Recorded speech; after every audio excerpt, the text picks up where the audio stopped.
no harm, you can make the case for let's give it to everybody and we'll save some lives. But unfortunately, nothing could be further from the truth. A reanalysis of Pfizer and Moderna's trials, published in the journal Vaccine by some of the most eminent independent of industry-influenced scientists in the world, including the associate editor of the BMJ, Peter Doshi, revealed that from the very beginning, the rate of harm from the original trials of Pfizer and Moderna reanalyzed, you were 2 to 4 times more likely to suffer serious harm from taking the COVID vaccine than you were to be hospitalized with COVID. Think about that for a second.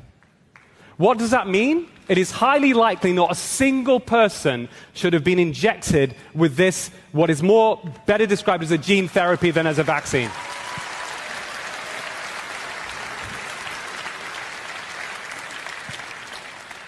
Now, this isn't the only bit of data. Lots of data has emerged since then. And as you've probably heard a few weeks ago, Robert Kennedy Jr., and I've been in constant communication with him, has ended in $500 million worth of investments in the mRNA technology for vaccines, which is a great achievement, I think, for him to do that.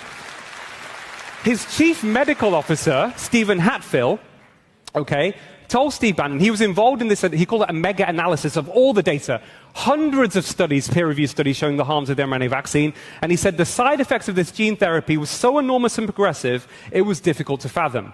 The millions of molecules of mRNA entering the cell is creating biochemical havoc, it's disrupting protein metabolism, it's interfering with tumor suppressor genes, it had to be stopped. Interfering with tumor suppressor genes, in other words, it may be a risk factor for cancer.